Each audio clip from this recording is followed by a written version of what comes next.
all this shit. They were gonna burn all this shit. And the nigga can't even find a job. Where's Uncle Sam for you, baby?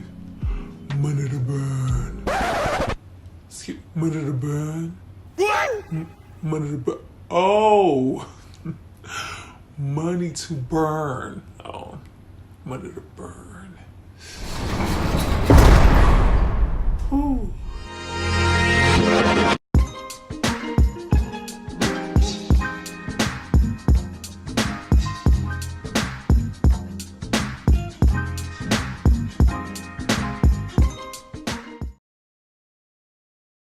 Hi you guys, welcome back to my channel. It's Tyra here with another struggle review, here to discuss Dead Presidents.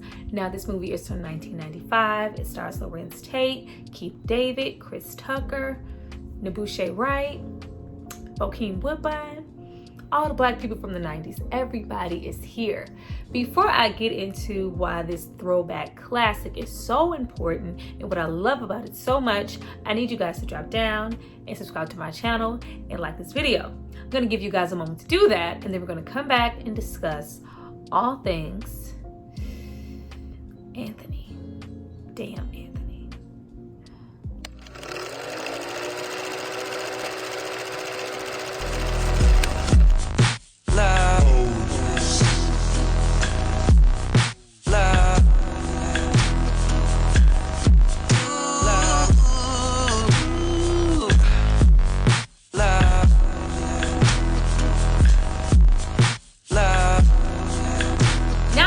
Hopefully subscribe to see more of me. Let's get into this movie.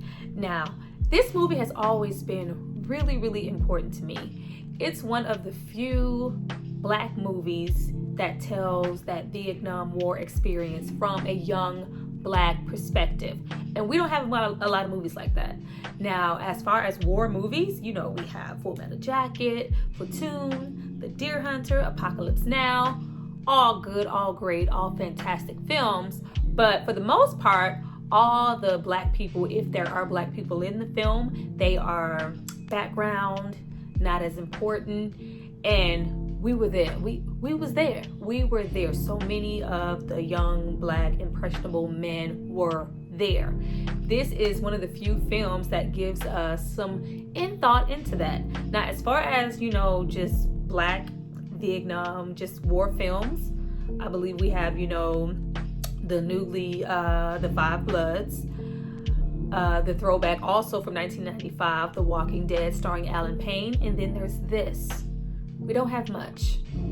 Appreciate what we have. Now this movie was directed by the Hughes Brothers. This is, you know, coming right off of Menace to Society and really showing the type of range that they have, because, you know, this is a throwback film. This is also the second time that they used Larenz Tate. This was the first film where I think it really showed how much depth he had. Larenz Tate was everywhere in the 90s, you know, after, you know, Old Dog, we got, you know, Love Jones, this film, Inkwell, so on and so forth, to really show that he has so much range. Because if we would have just stopped at Old Dog, we would have been like, this showed that he wasn't one note. We also have Chris Tucker here. This is, you know, either directly after or in the same year as Friday. And even though, you know, Skippy, baby, even though Skippy is, you know, really played for laughs and has a lot of comedy in the film, this is more of one of his serious roles and really showed how much range he had, you know, when we get into the depth of his character and the drug use. It was here. Appreciate the film. Now, I really do love the way that this movie starts off. It's very, you know, vibrant, young, fresh. We're getting into 1968 in the Bronx. And the whole beginning of this film just really lets us know how young Anthony is, how impressionable he is, how curious he is, and his train of thought. We get into them, you know, delivering milk, and, you know, it's vibrant. I love that the music in this film, the soundtrack for this film, y'all know how I feel about soundtracks. The tempo and the music choices match every scene perfectly. So with them being, you know, vibrant and fresh, we get into that Stevie Wonder, baby, hey, everything is all right, uptight, out of sight. You know what I'm saying? We get into that, but we also get into, you know, Anthony being done with school. You know, it's about, you know, I want to get into something else. we are getting into, almost, those 70s and, young Black kids coming up, just really being different and not feeling like, I really don't want to go to school. I want to do something else. At first, those 40s and 50s, it was all about education and really getting into school and graduating and getting that degree. But now, not so much. The world is changing. Things are different. There are different outlooks. I don't want to go to school. I love, that small conversation we get with Skippy in the back of the car, even though, it's a bunch of laughs and it's funny with the delivery, he's saying, I'm not afraid of war. I'm not afraid of this. And Skippy's there like, no, you have no place there. I'm not fighting no white man's war. I'm going to Honey College. And I also love what he says to Joe about, Recruiter can see him a mile away. Just really touching on recruiters going after young, Black, impressionable men, getting them at that young age, pulling them into something when they really have no idea what they're getting themselves into. Now, after we have a brief moment with Juanita and Delilah, young little Delilah, who clearly has the biggest crush on Anthony, we get into, that graduation year. And I love that they took the time to get that atmosphere together. We have young Anthony, running numbers, walking around the neighborhood. It's fresh, it's warm, it looks so clean. The people look, just vibrant. Everybody looks black and happy. Everything looks good. But you also see that, even though it's subtle, Anthony is willing to, take a little walk on the wild side, be a little risky. Running numbers is, running numbers, but it's still illegal. Now, at this point, we get into Kirby and the pool hall and all the James Brown of it all. The soundtrack was slapping. But you see that young Anthony has so much respect and admiration for Kirby. Now, Kirby here is portrayed by goddamn Keith David. I love me some Keith David. He has been acting in everything forever. He just has that sinister voice, that sinister face. That's it's just love. He look like he up to no damn good. But here, Kirby has shit on lock. He's running the numbers, has the cops on the payroll. Everything is looking good at this point. Now, it's very understated here yet again, but Kirby has one leg. But I think we're made to, at least be aware that he went to some form of war. I wasn't sure if it was the Korean War or not, but Kirby has been to war, and I thought, he lost his leg in the war. But it's, admirable in respect, and he looks up to it. Not only has Kirby been to war, but Anthony's father fought in the war, and he sees it as, something to strive to be. This is going to make me more of a man. Now, we also have his mother here being portrayed by Jennifer Lewis, because if you needed a Black mother in the 90s, you were going to call Jennifer Lewis. But, they're just not happy about it. But getting back into that goddamn pool hall and Anthony running these numbers, we are introduced to Cowboy. We have a brief moment with Cowboy, portrayed by Terrence Howard, looking like DJ, like he just about to say, it's hard out here for a pimp. Push that shit out. But we get into him, oh, man. What he doing in here, man? What this young buck do? Oh, Lord. It's not a Terrence Howard moment if we don't hear, oh, man. It's just deep-ass man. But I also love this portion of the film because you have him all into the pool game. Anthony's good. Cowboy is losing. And he takes that moment to, try to cut him and all this extra shit, show all this, bravado, and just be fucking violent over a goddamn pool game. This is like a whole ass kid at this moment. But I love that, we're going through, different strides just to show where Anthony was in life. This is a kid. This is a goddamn kid. And he's getting ready to go off to war. Now, just like with, the pool game and us taking that moment to see Anthony as a young boy, so when he returns, we see how manly he is. We have another reverse moment of Anthony being a whole fucking getaway driver. I was like, what? Anthony, takes a ride with Kirby, and Kirby is going to fucking collect. When I tell you that whole scene was hilarious, I had not seen this movie in a while, but the fact that he threw a whole man out the window, the man snatched off, say it, it's my leg, snatched off his whole leg. Chick comes out there with a gun. Get the fuck off of Spider. You got more heart than your old man, don't you? Wop, like that. Really? Kirby punched out a whole fucking female. Man, that's a female. Punched out a whole female. we really take those moments to show us the type of character that Kirby is in real life. Anthony is running around with Kirby. This is who he's looking up to. You just see, you know, where his train of thought is and what he looks up to feel like, I have my dad. This is what I see as a man. This is who I respect. But I also respect someone like Kirby. So he could kind of go either way. He should have went the other way. Now, after we leave, you got the wrong leg, motherfucker. We get into Anthony being all too ready to go to the Marine Corps. The kids, you know, have graduated at this point. But he's going off to the Marines with the promise of, you know, becoming a man, making his country proud, traveling, money, jobs, and opportunities being there for him once he returns. And that is just not the case throughout this film. You had so many men sign up for this, be recruited for this. Like, the fact that, you know, we have someone like an Anthony and, you know, we felt it, and it's like, this is what was actually going on. You have someone who is 17, 18 years old being dropped into a fucking bush.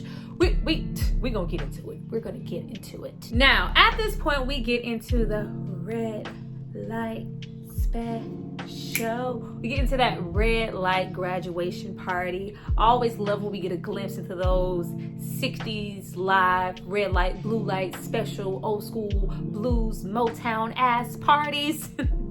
It's a lot of slow dancing, conversations, drinking, smoking. Looks like a good fucking time. But more than that, we get into that Aretha Franklin, and you gotta be a do right all night, man. Woman. Get into that Aretha Franklin and that slow dancing. And people really prepping for, it's like whole men going off to war. I'm like, these are freaking like teens. They're like, you know, are you gonna wait for me? You know, I love you. We're gonna go down to City Hall and get married. Don't give my nana away. Like, what? But it's, you know, it's real life out here. It's real. But other than that, and you know, the boys prepping to get them some little later on, we have Skippy being Skippy, you know, really downplaying the fact like, oh my God, you guys are, you know, idiots. Why are you going to fight this white man's war? I'm going to college. I'm sticking to my plan. And of course, you got to have, you know, I've been pimping since been pimping. Skippy spends a lot of time in this movie talking about pimp. You know, if I had to go wherever her woman to go, I'd be confused. Pimping running my blood. My daddy was a pimp. You know, he was a slave and he had to pick no cotton. The bitch just picks up, like, you know, it's just all, it's very funny, very Chris Tucker. But we take that moment to, for Joe to tell Skippy, you know, you're always being promiscuous, sleeping with someone. You better be careful, you're going to catch something. Hearing that before, I always thought, you know, after he comes like for the war and he says, you know, he comes down with something, always thought, you know, immediately that he had contracted HIV or AIDS or, you know, I was like, oh, now that I'm watching it now, I'm like, oh, it was not that. It was a whole different thing. This movie had layers. Now, it's at that point that we get into wrong hole, fool. That's not what, that's not it. Wait, Lord. Follow the drip. Find it. We get into Anthony's first time. I love this moment because, of course, as you know, it's sweet, it's innocent. We all can relate, but it just shows you mentally and physically where he is as a young man. Like, your balls barely even drop. You're just now getting your first, like, you about to go to war? Okay. But you know, it's very pure, it's very innocent, and you see, you know, how much compassion that Juanita has for him, and you know, she's going to wait for him. She doesn't want to be with anybody else. It's all very pure and innocent, and you know, all this pillow talk, because at this point, these are 17, 18-year-old kids. Like, what do you know about what the hell you want? But you know, there's, you know, all this sex happening. I'm like, oh, all right, we didn't talk about protection? Okay. So now, right after we leave, something is wrong. with my baby, and say it loud on Black and I'm Proud, courtesy of, you know, Delilah, the young sister, giving us a little interlude to her being a Black Panther and all that other good stuff. Anthony has to leave and get ready to go to war with, you know, all these promises being made to Juanita. And I love that transition that we have of him, you know, running, jumping fences and, you know, the houses and whatnot. And then boom, we're dropped into Vietnam, in the jungle, in the bush. Like, it just really transcends to a whole nother place, you know, at this part in the movie. Because so far we've only been in the Bronx. But we get into, you know, the pit of what Vietnam really is. And it's just like, whoa, this kid, because this is a kid, this kid is there. No one at that point of, you know, recruiting him or, you know, him just being interested in the war and the prospects of what he could have when he comes home, nobody actually discussed the casualties of war and what he was really going to be up against. You know, nobody told him about bodies being blown to pieces, people being dismembered, constant gunfire, explosions, your life being in danger all the fucking time, being constantly surrounded by death of people you know, people you depend on, people who look just like you. Like, it's horrible. Ugh. And then we get into, y'all know who I'm talking about. Cast down from heaven. We get into goddamn Cleon, portrayed here by Bokeem Woodbine. A little PK kid gone mad, like he is whole insane in the membrane. They're in the bush, they're depending on each other, they're, you know, collecting souvenirs. Now, Cleon has been there since 1966, so he has some time to just waddle in all of his shit and play with the thoughts in his head to make him feel like he needed to collect a head. You know, we collecting little souvenirs, little this and that off of the kills. No.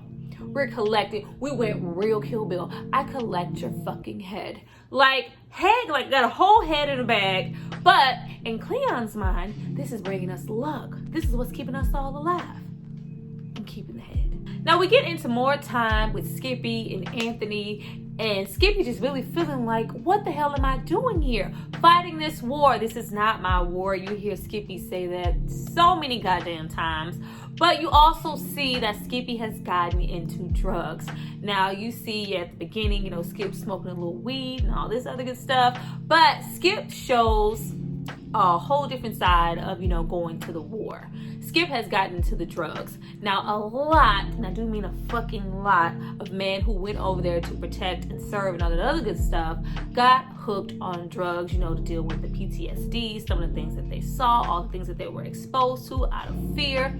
Opiates were running all rampant through there, and then that's when we get into that whole floodgate opening for drugs to, you know, come over here and be everywhere because the demand was so high, and it was all, you know, it was just this whole big thing as to where, you know, heroin was a little small thing. When the men who were in the war came over and they were addicted, then we get all into, you know, Frank Lucas and them, Nicky Bonds and them, all those good people going over to get that. Like, no, we're going to bring that back and distribute it here and make it an even bigger problem in the neighborhood. It runs deep. Vietnam runs deep. It was like here ruining people's lives.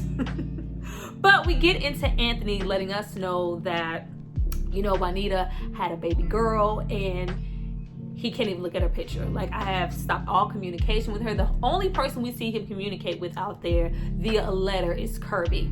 Other than that, he's like, I had to block out the outside world. I can't, you know, have myself at risk. The moment I think about home, think about, you know, who I'm missing, Juanita, my family, the daughter I've never seen, I'm fucking dead out here. So I have to remain calm.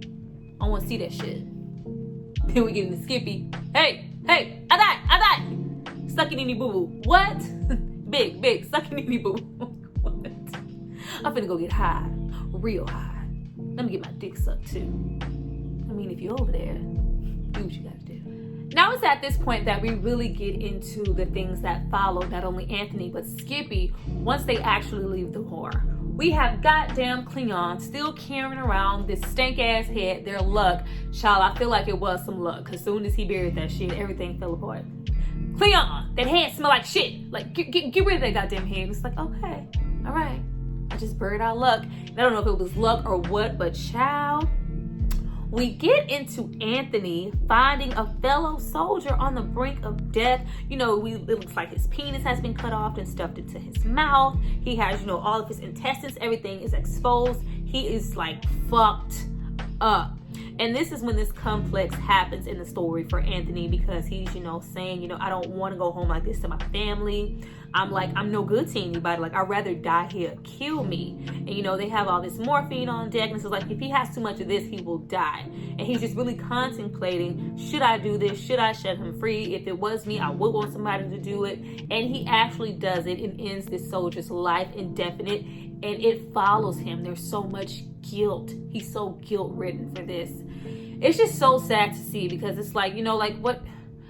It's like, what would you have done? Like, it's just like a whole complex. It's like, we are a team. We have each other's back. We're, exposed. We're in this bush. You see them a lot in, that circle in the bush, hosting each other up, watching each other's back. It's like, if he asked me to do this for him, I'm doing the right thing, right? But you just really don't know, because at the end of the day, he took that man's life. And then immediately after that, we get into Skippy freezing up. We have, a fellow soldier accidentally step on a goddamn landmine. And this, sergeant that we've been following a little bit, since they've been in the bush, he dies. Like, everything is just so instant. You just get a sense of what it must feel like to have your life in jeopardy 24/7. 1 second you could be talking to someone and the next moment they are dead. Which is why, we felt for Skippy. It was just like, I can't move. I'm frozen. That could have been me. And he freezes up and you have Klingon just like, oh, you son of a bitch, da da da. He just has all of this plex for Skippy. It's kind of like, if you wouldn't have frozen up, my buddy over here, my sergeant, he might still be alive. Get your ass up. Like, you ain't shit. Not only you a devil-filled junkie, but you got the nerve to freeze up out here. Like, it's just too much. But, we have those things really carry over with them once they leave and, contribute to all the guilt and all the PTSD that they deal with. Like, it's horrible. Like, you should have went to college, bro. Damn. Now we get into 4 years later and them returning home. Of course, Skip goes home first, but just with that little small cap ride, you get into how much the neighborhood has changed. Everything is different. The heroin has completely ravished Chris Tucker. Like, he's like nodding off in front of the store, and it's just like, damn. Like, none of those addictions were left there. Everything that you experienced and went through, you carried over with you. You even have Cowboy coming, like, you can see how the neighborhood has changed. He's, saying, if you're his friend, I can give you a discount. He's, the heroin is popping in the neighborhood, and it's really tearing down the area. You just see so much has changed in the matter of 4 years. And even though we're in the 70s and we're fresh and funky and the afros are popping and the sideburns are thick, shit is hard out here. There was such a shift in the economy, and you just really fear for Anthony coming back to nothing. It has to be some sad shit and a really horrible feeling. We already had those moments in the war with the notes, black man, white man go home, this isn't your war type of thing, of just really feeling unwanted. And then to go home to nothing and also feel unwanted there. There's so much talk of, you guys were stupid, you were dumb, you were that for going over there, that wasn't your war. You have came back to absolutely fucking nothing. Like, you felt in your spirit, in your mind, that you were committing a selfless act. Not only am I defending my country, doing an honorable thing, I'm going to make, this, that, and the third proud. And then when I come back, I'm going to be respected. I'm going to be honored. I'm going to have opportunity, money, jobs, funding. I'm going to be looked up on with admiration. And it's none of that. You literally jeopardize your life for 4 or however many fucking years, and you come back to absolutely nothing. We even get into Joe, having his hand blown off, and, he collect, medical leave, but, he's working at the post office. Skippy has no job. Skippy has an addiction. Skippy also has Agent Orange. I did not know that before going back to watch this. I always assume, when he goes, I got my 50%, medical. Something got into me. I have, cold sweats and bloods. And the Agent Orange is courtesy of these really harsh chemicals that were, sprayed over the Vietnam area. Soldiers, this, that, and the third were exposed, and they left with all types of illnesses. Like, it was horrible. Ugh. Then we get into Anthony not quite having the courage just yet to even go visit his daughter or visit Juanita, because after everything I've been through with the economy, like when I left, this was a whole middle class neighborhood. Look at it now. It's just like, God damn, I can't even find a freaking job. I can't even go and walk into their space as a man with the job. I can't even provide. And then we get into, if you want me to stay, I'll be around the way, available for you to say. Hey, we get into that slide in the Family Stone, and Anthony going back to Kirby's, all grown now with that hat cocked to the side. Had whole, like mind you, this is a 21, 22-year-old dude. Like, this is still a very young man. And him just, in bliss of being back home and enjoying seeing everybody's faces. But it's just like, damn, Kirby can't even give me a job. Everything he known is just completely different now. His family's looking at him sideways, like what? It's just like, what was it all for? If I can't come here and be respected, I can't even provide, I don't even come back to a fucking job, what was it all for? Can you just imagine how people would be looking at you? Like, it's embarrassing. But you getting the Kirby, like, hey, I'm just trying to get over. I'm trying to get over like everybody else. Oh, I ain't running shit no more. Shit is bad out here. But thankfully, at that moment, we get into Anthony finally getting a job at this, butcher, meat packing little situation, and he has a job. Not the best job, but I fucking have one. Then we finally get into him going to visit Juanita. Delilah opens the door. Nabushe Wright all popping with her afro. Like, she was in and out in the movie, and that little bratty sister, but she was really crushing on Anthony the entire film, and she just kind of went unnoticed. But when she answered the door, it was like boom, boom, boom, boom, pow. Welcome to the revolution. You see that she is very, militant. It's all about the Black Panthers, revolution, communism, and you can see she's well versed, and she's totally different from when he left, and plants a real nice little juicy little kiss on him. Welcome home. Like, oh, she couldn't wait. She cannot wait. We're gonna talk about Delilah, her little hot self. But you have, Juanita come in. He has the daughter, and it's just, I'm just glad you're here, even if you didn't write me and I haven't heard from you, I'm glad you're here. And it's your daughter. Get her, sit her, like, hold her. It's just like, you see right away that Juanita is just trying to create an instant family. Like, Juanita is instantly, 4 years later, I'm just trying to pick up where we left off. I've been needing a break here. Get this daughter. Let's go have dinner. Let's talk. You can move in tomorrow. Like, no, Juanita, chill. But, we get into that car ride, and they're sitting, in front of the house and having a good time. About to kiss, trying to get it popping. And then we hear that smiling faces sometimes. What they do, they smiling in you. I'm just playing. We get into goddamn Cuddy rolling up, aka Clifton Powell, the asshole himself. Great actor, but his roles, he tends to play that dude. But I love him. It's like a precursor here to Pinky. But he rolls up real pimp-like, real pinky ring, blow pop, just looking like, hey, baby, like, oh gosh. Chunks, so I need $200. I don't want to hear about your baby dad. I don't want to see that nigga. I'm here. I'm trying to look at you. I swear, every time he rolls up or when he's yelling, if he had a jerry curl, I just would please don't kill me. I got 5 kids, a wife and a girlfriend. Oh God. Like, you lucky nigga. I was just about to get off in your ass. I swear he gives me Pinky in this role, but a serious Pinky. But right away we jump into, don't jump on me for having a life. You didn't want one with me. You ain't write me, nigga. You ain't send me no money. Juanita just feeling smarty because Anthony's looking like, Yeah, what you got going on? You got a pimp around my daughter? Like, first of all, you wasn't here, so shut up. But it's just like, if you're gonna be here. Juanita is very much still in love with Anthony, and everything is just popping and instantaneous and all this love, and fucking hectic because things are worse than ever. Anthony is stressed out, even so much at the pool hall. You know, we get that reverse. Last time you was here pulling a knife on me, man. Oh, you pulling a knife on me, man. Terrence Howard. But now I get to fucking whoop your ass. Talk shit now, nigga, like I'm stressed out. Back up. My boss man, Cuddy, yeah, he used to tap that back and like, oh, ain't nobody. Terrence just gotta be the asshole. But you get into stuff just piled like on. Cause you know when shit is bad and we're stressed out and we can't provide, what are we gonna do? Have another baby. I was like, who told y'all to have another baby? Juanita gets like instantaneously pregnant. Like, oh, well, can you will yourself a better job?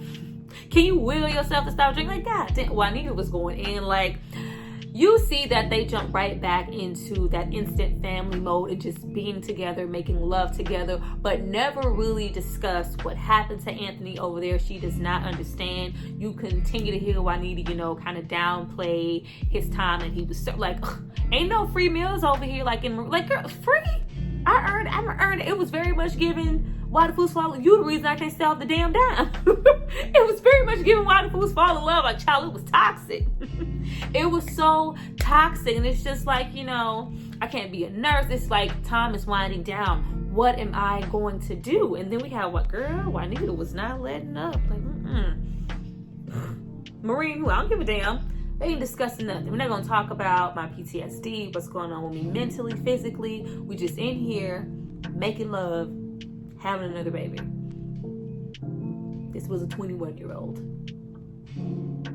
Child, and then we get into that car ride and we get into boom, boom, boom, boom, boom, boom.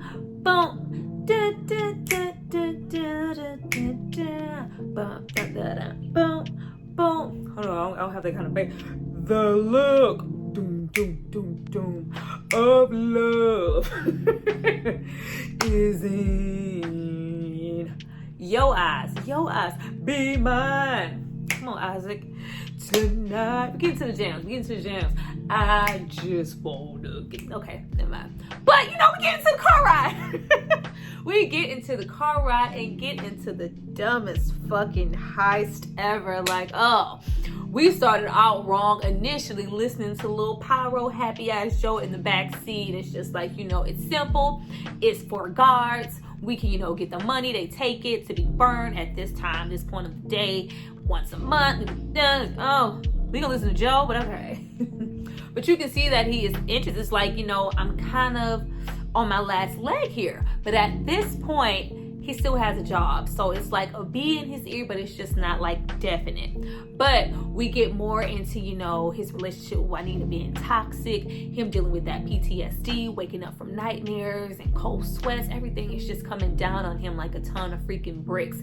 And then we drop one more motherfucking brick on there because he loses his job. It's like, oh, damn. He loses his job. And then it's just like, can it get any worse? Of course it can, because Pinky, nigga, is coming down the steps. Suck it, nigga. I was like, here we go, Pinky being loud. Don't you ever bite the hand that feeds you. She fuck you, she suck you real good. Like, hater. Juanita is still entertaining Cuddy. Cuddy sneaks attack him. He rolls down the stairs, at which he tries to not only pulls a gun on Anthony, but tells him to suck it. Don't bite the hand. Like, basically, bitch slap Anthony in the hallway. Like, how much more can I take of being belittled as a man? Like, god damn, I am trying my hardest and it's just not working out in my favor. Then we get into the house with goddamn Juanita, and we just see how goddamn stressed out he is. because we get in there and it gets really toxic. You know, from that really shy, soft-spoken, you know, hey man, I need to get you some pussy. You're like, oh my God, why are you asking me that? But we get into, you know, you give him that money back. Like, did you forget you lose your job? You're not in a position to make any judgments. When you start bringing some real money up in here, like a real man, like, oh God. That's what you want to hear? That's what you want to hear, Anthony? Fine. I'm fucking him. Like, oh, girl. It's just too much. Anthony, you know, they have back and forth, just like whose baby said, like, this is too much. I'm stressed out. All the way to the point that soft, demure kid we met chokes a whole ass pregnant Juanita. Choked Juanita. I was like, oh, you don't know, girl. You don't know. You don't fucking know. Like, oh. I mean, we don't know, but don't choke her. Like, oh, God. It just showed you how far off, Anthony was gone. Anthony was gone at this point, and there was no coming back. So you really see why he felt like that robbery was a smart decision. It wasn't. So after we leave, Kirby, they go to Washington, D.C. All the way to Washington, D.C., where they burn the money. What the money? They do what with the money? Burn the money. We'd have Anthony, just so stressed out. He got this flyer, earlier to go to this Black Panther rally. And once we get there, who is standing on stage? They go to Bed-Stuy, they go to Harlem, and shit is worse than ever. Debouche's up there, Delilah's up there, and she's all too happy to see poor Anthony in the audience. Delilah didn't give it was no quarrels with oh, this my sister baby daddy. I don't care. I like him. Why are you so tense? Relax. Now mind you, if we're going off of age, I feel like Delilah was, maybe a couple of, they weren't that old. What was Delilah? 18? 17? And he decides to let Delilah in on the plan. Now that, shit is reckless at home, he's lost his job. Now he's taking that bank robbery, armored truck robbery a whole lot more serious. It's I'ma share this. You gonna share with her? All the people you could have got, you went and got her, Delilah. Now, even though, she's Panther and, she says she's qualified to handle this, that, and the plan was just coming together all wrong. It was just this your team? Okay, let's get into the rest of the team. Then we get into, we might as well put a damn ad in the paper. We gonna get everybody. Everybody. This is the team. We have stressed out ass Anthony. Delilah, who is your baby mama's baby sister. Who looks 17, okay. We have Skippy, who's a heroin addict who has Agent Orange. We have Joe, pyro, fire happy ass, who's on speed. And we have Kirby, who's a getaway driver with one leg. Okay. But we take all of that and go, we need another man. We need another man. I'm just not comfortable with Skippy. Oh, Skippy was the only one y'all had to worry about? I'm not comfortable with him standing on that corner by himself. We needed another man. To add insult to injury because we needed another man, who do we go get? Y'all know what I'm talking about. We get goddamn Bokeem with hair. This is one of the rare roles you will see Bokeem with hair. With hair, preaching, sweating. Can I get an amen in this house of God? This who you got to... This is who you went to get to be on your team. Okay. But we get him, he's interested. Even though he's going to have to stand on that corner with a devil-filled junkie. Everything's in line, everything is in place, we know where to be, how to get there, what time to be there, what to wear. Get into what to wear. We get into that face paint, white and the circle. Iconic. Very synonymous with this film. We get into the goddamn robbery and Lord. Everything that could have went wrong in this robbery went wrong. Not only do we have, more guards, and it's just 3 or 4 guards, no. They're 4, 5, 6 guards. Okay. We get into, everything just being off. Not only do you have them, somebody get the drop on them as they're approaching the truck, and we can't, get the bomb on there connected right. Not that we wanted to, because the bomb, the pyro happy Joe blew the whole motherfucking truck up. Blew the whole truck up, but he burned the money. Joe burned the money. Okay. Then we get into the whole opposite side of the street. You have Skippy standing there with Cleon, and a whole officer, comes up, and it's like, you guys look suspicious. You're waiting on the bus. Let me get this call in. He's a fellow Marine. Cleon clams up like, I'm not grabbing him. I'm not doing anything. This is a fellow black man. Y'all know who I'm talking about. It's a fellow black man. Like, I can't do it. At which, he sees the altercation happening from across the street, tries to go over. Skippy has to go up to him and shoot him in the head. Multiple cops just fucking dead. Like, get the bomb on the truck, blew the whole motherfucking truck up, burn the money. Then, we have another officer run out after we've killed, like 4 or 5 fucking officers. Another one comes out, shoots Delilah. Anthony, girl, you took a bullet for Anthony. This was not your man. Not that you should do that shit either. Get shot like, the armor truck, as before he blew the whole motherfucking truck up and burned the money. The damn truck is going because they didn't get the driver, and Kirby has to drive the truck in front of them, smashing the getaway car, collecting money as they can go. Let her go, dog. She's already gone. No car now. Leaving all of them to run down the motherfucking street, bag of money in hand, face paint on, guns in tow, in broad daylight. Like, what?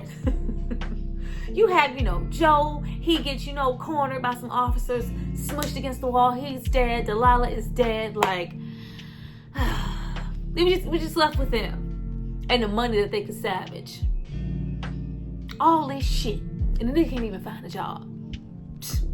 That's Uncle Sam for you, baby. Money to burn. They was gonna burn the money. Then you get into Cleon already at that moment having a complex. I told God I wouldn't sin. I don't know if I want to take this devil-filled money. No, I'm gonna take it, but one of those preachers. And you shot a fellow Marine, a fellow black man. I told y'all I didn't want to be standing on no corner with no devil-filled junkie. What? What you say? Wow. Say something else. Oh no, members having preaching ass motherfucker. Say something else. And then we get into the very ending of the film. Just more dumb decision making on everybody's part. Y'all just killed however many officers. People are dead. Cleon is uneasy. And we stick around for all of it. Everybody's just laying low when they should be already, immediately after the robbery, getting the fuck out of Dodge. But no, we around chilling, handing out toys, getting high. Look, just what? Everybody's doing their job to lay low at this point. Everybody except for Cleon. Like, Cleon, y'all know who I'm talking about. Cleon is handing out money, getting a brand new cat, diamond in the back, sunroof top, digging the scene with the gangster lean. Ooh, ooh. It's Cleon is living his best life, his best preacher life. At which he gets, I love when Cleon gets caught and you see him, you don't hear anything, you just hear that Curtis Mayfield, get the dealing in the dope. You just hear that in the background, but you see Cleon's face, he's like, I ain't do shit, I ain't playing shit, this, that one, and that one, that nigga did it, that nigga over there, Anthony, that nigga did it. But they don't reach him in time to, shut him up. I was with Curtis, like, I'm gonna shoot that motherfucker. That's y'all punk ass friend. I'm gonna kill that motherfucker. Like, yeah, somebody should have did something, because when he got there, it was too goddamn late. He was already caught and in custody, singing like a goddamn canary, and that's when you just see everything just tumble down. Like, Still everybody taking their sweet time to leave. Once y'all seen them goddamn officers come down there with Cleon, did y'all think for 2 seconds that he wasn't gonna snitch? What? He wasn't Cameron? I'm still the king of Harlem. No, it was not this kind of movie. Snitch like a motherfucker. But you get into the police just coming, going, and then we get into them going to get skipped. I'm so tired of being alone. I'm so tired of my own. Won't you help me, girl, just as soon as you can? Get into that Al Green. I guess you know that I love you so, even though, bam, you don't want me no more. But Skip is dead. I cried the tears through the years. Come on, I tell it like it is. Honey, help me if you will. Okay. I've been thinking about you, yeah. Okay, all right, I'm sorry. You know, Al, just do something to you. I've been wanna get next to you, baby. Okay. Skip is dead, y'all. Skip has had a whole full-blown overdose in the guy. And then his whole eyes, like they had, I was like, how long had Skip's body been there? It looked like it was in the stages about to start to decompose. Like, how long before you motherfuckers was gonna run away? Why were we waiting on the other shoe to drop? So after that, the only person we have left to capture is goddamn Anthony and Kirby taking their sweet ass time to get out the bar and, you know, I'm gonna miss this place. Maybe I can send for Sarah. Well, all we gotta do is make it to Mexico. What are y'all know what I'm talking about? What are y'all talking about? Get the fuck out of Dodge. It's hot. The block is hot. The block ain't never been hotter. And then we get into that Curtis Mayfield. I am blind. Boom. And I cannot see. Right on for the darkness. You petty fools. Hey, you petty fools. Oh, you better have some sympathy. They sent every goddamn cop in New York to put their gun on Anthony and Kirby. I was like, God damn, how many officers are there? And it's just like, oh, damn, they caught us. They didn't call us, bro. What you thought was gonna happen? Y'all walking out in slow motion. Should have been gone. We end off, you know, on a tragic note, you know, with that court scene. And it's just like, the judge showed no mercy. Family there. Anthony is just like, you know, I didn't mean to hurt anybody. You know, shit just got hard for me. Shit happened. I'm sorry. This is not what I wanted for my life. Mind you, at this point, Anthony's not even fucking 25 years old.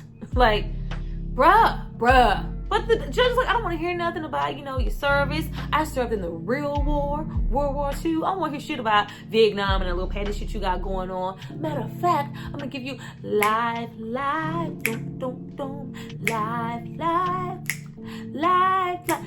15 years to life. Like, fuck you mean life?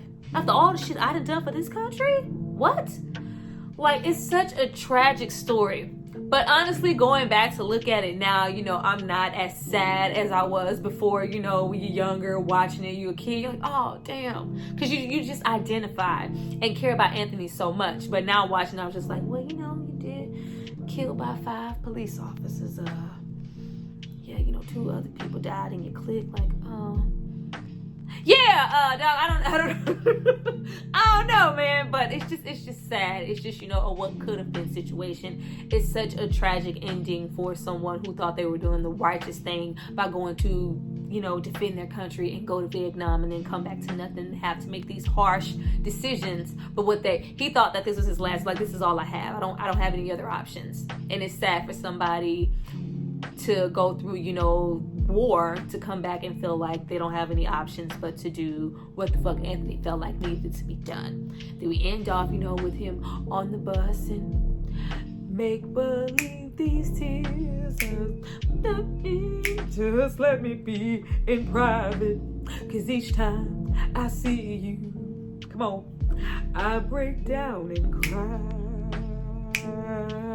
Oh baby, walk on by. Like, oh, I just be like, damn, make the scene all sad. Like, damn, make believe you never see the tears of crying. Goddamn, Isaac, shut up, trying to get me all emotional. It's just like, damn, Anthony, damn, Aunt, should have went to Hunter College. Well, you guys, that was my review for Dead Presidents. I hope you enjoyed it. As usual, I love to go back and watch the throwback for you guys. And hopefully, you know, you had a moment to reminisce and just have a good vibe with me today. I hope you guys enjoyed the video. Please drop down and tell me, you know, get the vibes going. You know, I like when y'all leave comments. Some of y'all come through, watch, and just go on your way. Don't do that. Don't walk on by on my video like that. Leave a comment, like and subscribe, and share the kid. Like, I'm trying to grow out here. I'm trying to grow. Thank you guys for watching this video. I'll see you guys next time. Bye.